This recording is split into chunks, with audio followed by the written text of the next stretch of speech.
Hi friends, இன்னைக்கு நம்ம பிரண்டை பொடி செய்யறதுக்காக ஒரு கைப்பிடி அளவுக்கு பிரண்டை எடுத்து சுத்தம் பண்ணி கட் பண்ணி வச்சிருக்கேங்க. இதுக்கு தகுந்த மாதிரி இந்த பொருட்கள்லாம் நான் சொல்கிறேன். நீங்கள் அதிகமாக பிரண்டை செய்கிற மாதிரி இருந்தால் இந்த பொருட்கள்லாம் நீங்கள் எக்ஸ்ட்ரா ஆட் பண்ணிக்கலாம். இப்போ இதுக்கு பார்த்தீங்கன்னா 1 ஸ்பூன் கடலைப்பருப்பு, 1 ஸ்பூன் உளுத்தம்பருப்பு, இது ஒரு 10 பல் பூண்டு உளிச்சு வச்சிருக்கேன். வரமிளகா 4 இதுக்கு போட்டுக்கலாம். நீங்கள் இது வந்து காரம் உங்களுக்கு கரெக்டாக இருக்கும். கம்மியாக வேணாலும் நீங்கள் ஒரு மிளகா கம்மியாக போட்டுக்கலாம். இதுக்கு பார்த்தீங்கன்னா ஒரு 1/4 ஸ்பூன் ஜீரகம், 1/2 ஸ்பூன் வரமல்லி கொத்தமல்லி எடுத்திருக்கேன். இதுக்கு பெருங்காயம், நான் கட்டி பெருங்காயம் கொஞ்சமாக ஒரு அரை புளியங்கொட்டை அளவு எடுத்திருக்கேன். நீங்கள் தூள் பெருங்காயம் வேணாலும் சேர்த்துக்கலாம். இதுக்கு தேவையான அளவு கல்லுப்பு. இப்போ இதுக்கு வந்து கருவேப்பிலை இலைகள் நம்ம ஒரு 2 கொத்து போட போகிறோம்.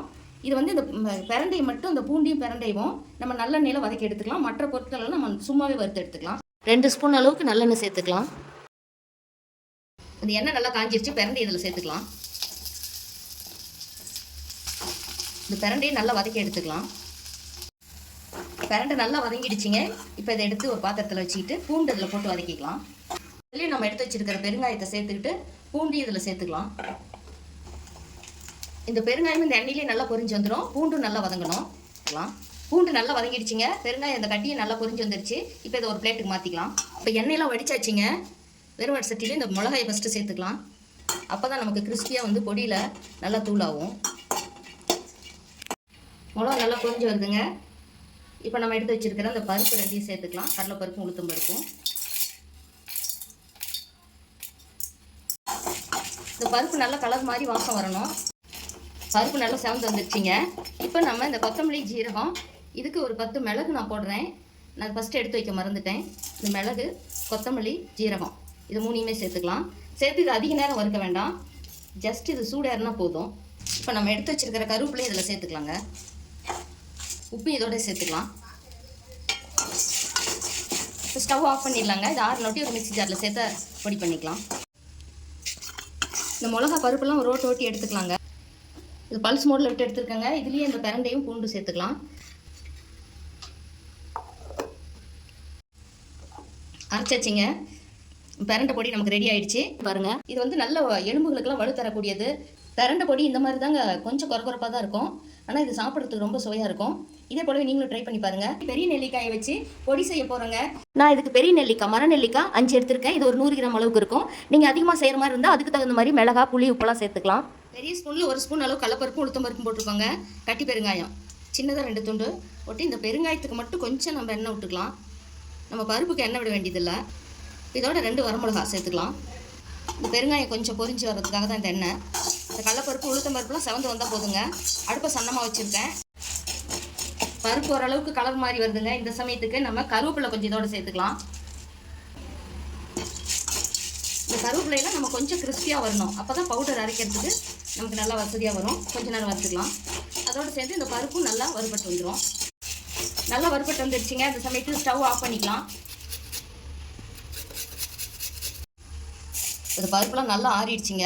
இந்த கருவேப்பிலை நமக்கு நல்லா கிறிஸ்பியாக அந்த மாதிரி உடையணும். இப்போ இதை வேறு பாத்திரத்துக்கு மாற்றிக்கலாம். ஒரு பிளேட்டுக்கு மாற்றிட்டு இது ஒரு 5 நெல்லிக்காய் 100 கிராம் அளவுக்கு இருக்குங்க. இப்போ இது துருவி வச்சுருக்கேன். இதே வடை சட்டியில் சேர்த்துக்கலாம். இது எதுவும் எண்ணெய்லாம் சேர்த்த வேண்டாம். அப்படியே இந்த ஈரப்பதம் நமக்கு ட்ரை ஆகிற அளவுக்கு இதை வறுத்து எடுத்துக்கலாம். இதை நான் அடுப்பு சன்னமாக வச்சு தாங்க வறுக்கிறேன். இந்த நெல்லிக்காயில் உள்ள ஈரப்பதம்லாம் ட்ரை ஆகணுங்க. அந்த அளவுக்கு நம்ம இதை வறுத்து எடுத்துக்கிட்டோமா போதும். இப்போ நல்லா வறுத்தாச்சுங்க. இது நம்ம கையில் எடுத்தோமா நம்ம கையில் ஒட்டாமல் வரணும். ஈரப்பதம் நம்ம கையில் ஒட்டக்கூடாது. அந்த அளவுக்கு இருந்தால் ஓகே. இப்போ ஸ்டவ் ஆஃப் பண்ணிடலாம். இது நல்லா ஆற வச்சு மிக்ஸி ஜாரில் போட்டு அரைச்சிக்கலாம். இதுக்கு நான் ஒரு சின்ன பீஸு புளி எடுத்திருக்கேன். ஒரு சின்ன சுண்டைக்காய் அளவுக்கு தான் இருக்குது. இது இதோட சேர்த்துக்கலாம். இந்த நம்ம வறுத்து வச்சுட்டு இதோட சேர்த்துக்கலாம். ஆறிட்டோம். இதுக்கு தேவையான அளவு உப்பு சேர்த்துக்கலாம். கல்லுப்பு. இது 6 நொட்டி மிக்ஸி ஜாரில் சேர்த்து அரைச்சிக்கலாம். நெல்லிக்காய் பொடி ரெடி ஆகிடுச்சிங்க. அரைச்சி எடுத்தாச்சு. பாருங்கள், இந்த மாதிரி கொரகொரப்பாக தான் இருக்கணும். அப்போ தான் நல்லாயிருக்கும். இப்போ இது வந்து நம்ம சூடான சாப்பாட்டுக்கு நல்லெண்ணெய் ஊற்றி சாப்பிடலாம். நெய்யும் சேர்த்துக்கலாம். நான் வந்து நல்லெண்ணெய் தான் சேர்த்துக்க போகிறேன். இது நெல்லிக்காயை தனியாக கொடுத்தா யாருமே சாப்பிட விரும்ப மாட்டாங்க. ஏன்னா அது கொஞ்சம் கசப்புத்தன்மையாக இருக்கிறதுனால நம்ம இந்த மாதிரி பொடியாக செய்யும் பொழுது இதுக்கு உப்பு, காரம், புளிப்பு எல்லாமே சேர்த்து செஞ்சுருக்கோம். இது வந்து சாப்பிட்றதுக்கு நமக்கு ரொம்ப நல்லாயிருக்கும். இது சின்ன குழந்தைங்கலேருந்து பெரியவங்க வரைக்கும் எல்லாருக்குமே நீங்கள் லஞ்ச் டைம் அப்போது சூடாக சாப்பாட்டுக்கு இது ஒரு உருண்டை அவங்கள சாப்பிட சொல்லிவிட்டு திரும்ப நம்ம வைக்கிற குழம்பு நம்ம சாப்பிடும் பொழுது இந்த நெல்லிக்காயோட சத்து நமக்கு அன்றாடம் நமக்கு கிடைக்குங்க. இது போல் நீங்களும் ட்ரை பண்ணி பாருங்கள். இந்த ரசப்பொடி பார்த்தீங்கன்னா 2 பேருக்கு டெய்லியுமே ரசம் ஒரு டைம் வச்சோமா இது ஒரு 10லேருந்து 15 நாள் வரைக்கும் நமக்கு வருங்க. அந்த அளவுக்கு நான் இப்போ ரெடி பண்ண போறேன். இப்போ இதுக்கு ஜீரகம் 50 கிராம், மிளகு 25 கிராம். ஜீரகமும் மிளகும் நல்ல சூடேறி வந்தா போதுங்க. இப்போ இறக்கிக்கலாம். இதுக்கு கொத்தமல்லி 25 கிராம், மிளகாயும் அதே போல 25 கிராம் எடுத்திருக்கேன். உங்களுக்கு காரம் அதிகம் வேணா இன்னும் கொஞ்சம் சேர்த்து போட்டுக்கலாம். இதே அளவு கரெக்டா இருக்கும். நான் ஃப்ரெஷ்ஷா ஒரு கைப்பிடி அளவுக்கு கருவேப்பிலை எடுத்திருக்கேன். காஞ்ச தலையா இருந்தா நம்ம லாஸ்டா போடலாம். இது வந்து ஃப்ரெஷ்ஷான தலைங்கிறதுனால இதோடய போடுறேங்க. இந்த கொத்தமல்லி சூடேறி வந்தா போதும். மிளகாய் நம்ம வெயில்ல வச்சு காய வச்சிருக்கிறதுனால நல்லா கிறிஸ்பியா இருக்கு. அதனால சூடேறி வந்தா போதுங்க. இந்த அளவுக்கு இருக்கு. நீங்க வெயில்ல காய வைக்கல அப்படின்னா நம்ம மிளகாய் தனியா வறுத்துக்கலாம், கொத்தமல்லி தனியா வறுத்துக்கலாம். நல்லா சூடேறி இந்த கருவேப்பிலை இலைகள்லாம் பாருங்க நல்லா கிறிஸ்பி ஆயிடுச்சு. இதையும் எடுத்து கொட்டிக்கலாம். துவரம் பருப்பு 50 கிராம் எடுத்துருக்கேங்க. இது நல்லா பொன்னிறமா ஆகிற அளவுக்கு வறுத்துக்கலாம், தீய விட்டுறக்கூடாது. துவரம் பருப்பு நல்லா பொன்னிறமா மாறிடுச்சுங்க. இப்போ ஸ்டவ் ஆஃப் பண்ணிட்டு எடுத்து அதோட சேர்த்துக்கலாம். வெந்தயம் 1/2 ஸ்பூன், சின்ன துண்டா 2 துண்டு பெருங்காயம் சேர்த்துக்கலாம். வெந்தயம் நல்லா பொன்னிறமா மாறி வரணுங்க. இந்த பெருங்காயம் வந்து நல்லா பொரிஞ்சு வரும். வெந்தயம் நல்ல கலர் மாதிரி பொன்னிறமா வந்துருச்சுங்க. வாசனை நல்லா வருது. இப்போ இதையும் இந்த பிளேட்ல சேர்த்துக்கலாம். 1/2 ஸ்பூன் கல்லுப்பு சேர்த்துக்கலாம். ரசப்பொடிக்கு வறுத்து வச்ச செலவெல்லாம் நல்லா ஆறிடுச்சுங்க. ஒரு மிக்சி ஜார்ல சேர்த்தியாச்சுங்க. இதை அரைச்சி எடுத்துக்கலாம். ரசப்பொடி ரெடி ஆயிடுச்சுங்க. இந்த மாதிரி கொரகொரப்பாக தான் இருக்கணும். நான் சொன்ன இந்த அளவுகளோட நீங்களும் ஒரு முறை இந்த மாதிரி ரசப்பொடி ரெடி பண்ணி ரசம் வச்சு பாருங்க. ரசம் ரொம்ப ரொம்ப அவ்வளோ வீடே மணக்குங்க. ரசம் வச்சா அந்த மாதிரி இருக்கும். இன்னைக்கு நம்ம இட்லி பொடிக்கு கடலைப்பருப்பு, உளுத்தம்பருப்பு 2 சம அளவு எடுக்கிறோங்க. இது 25 கிராம், இது 25 கிராம், 2 சேர்த்து 50 கிராம் எடுக்கிறோம். இப்போ ஸ்டவ்ல ஒரு பாத்திரம் வச்சிருக்கேன். இந்த கடலைப்பருப்பையும் உளுத்தம்பருப்பையும் இதில் சேர்த்துக்கலாம்.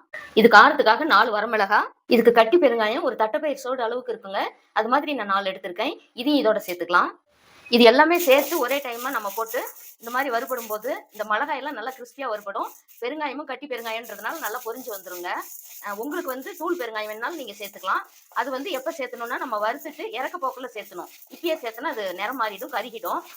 இப்போ இது நல்லா பொன்னிறமா ஆகிற அளவுக்கு, அதே சமயம் நல்ல வாசனை வரும்.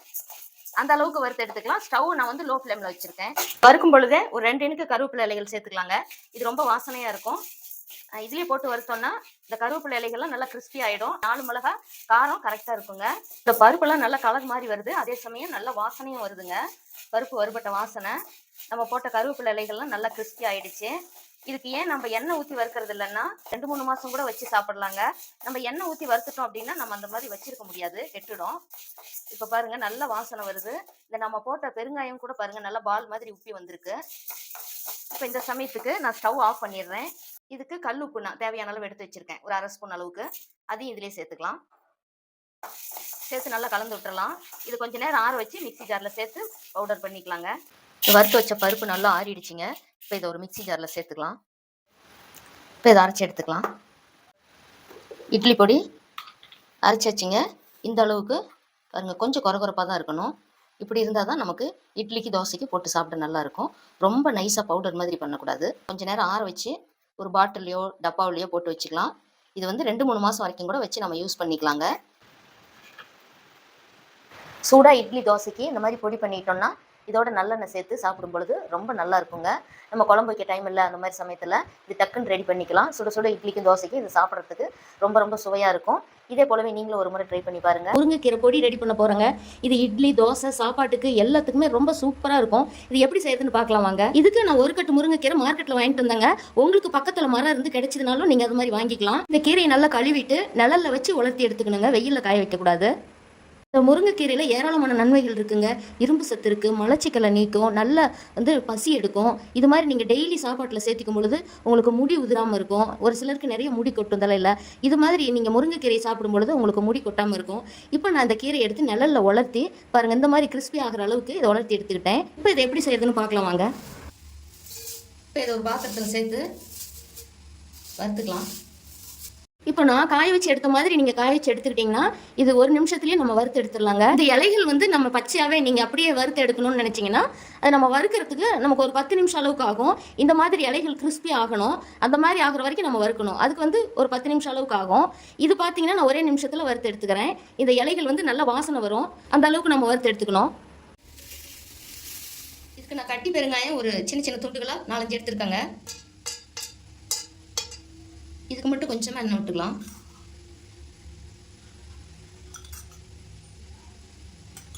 இது வந்து உளுத்தம்பருப்பு, கடலைப்பருப்பு ரெண்டும் சமாளம் எடுத்துருக்கேன். இந்த பருப்பெல்லாம் சும்மாவே வறுத்துக்கலாம். இந்த பெருங்காயத்துக்காக நான் கொஞ்சம் எண்ணெய் விட்டேன், இந்த கட்டி பெருங்காயம் பொரியணுன்றதுனால. இது வரமிளகா, காரத்துக்கு நான் ஒரு 10 மிளகாய்க்கு போட்டிருக்கேன். இந்த பெருங்காயம் வந்து புதுசுன்றதுனால நமக்கு பொரியறதுக்கு கொஞ்சம் லேட் ஆகுது. புது பெருங்காயம் நல்லா அப்படியே சாஃப்டாக இருக்குது. கையிலே கொஞ்சம் கொஞ்சமாக பிச்சு பிச்சு போட்டிருக்கேன் பாருங்கள், நல்லா பொரிஞ்சு வருது. இதெல்லாம் சேர்த்து வறுத்துக்கலாம். நம்ம இதுக்கு எண்ணெய் விடணுன்றது இல்லை, இந்த பெருங்காயத்துக்காக நான் ஒரு 2-3 ட்ராப்ஸ் எண்ணெய் விட்டேன். இந்த பருப்பெல்லாம் நல்லா நமக்கு பொன்னிறமாக வரணும், அதே சமயம் தீஞ்சிடக்கூடாது, நல்லா வாசனையாக இருக்கும். அந்த டைமுக்கு நம்ம எடுத்துக்கணும். இந்த பெருங்காயம்லாம் பாருங்கள் நல்லா உப்பி வந்துருச்சு. இந்த சமயத்துக்கு நான் சின்ன எலுமிச்சம்பழம் அளவு புளி எடுத்து சுத்தம் பண்ணிட்டு வச்சுருக்கேங்க. அதில் நார் தூசியெல்லாம் இருக்கும், அதெல்லாம் எடுத்துகிட்டு வச்சுருக்கேன். இப்போ இதை சின்ன சின்னதாக இதோட பிச்சு போட்டுக்கலாம். இதையும் போட்டு இது நம்ம வறுக்கும் பொழுது இந்த பருப்போடு இந்த புளியில் இருக்கிற ஈரத்தன்மையெல்லாம் ட்ரை ஆகிடும். அப்போ தான் நம்ம பொடி அரைக்கும் போது நல்லா பவுடர் மாதிரி வரும். நான் இது கட்டி பெருங்காயன்றதுனால ஃபஸ்ட்டு எண்ணெயில் போட்டு பொரிச்சிருக்கிறேங்க.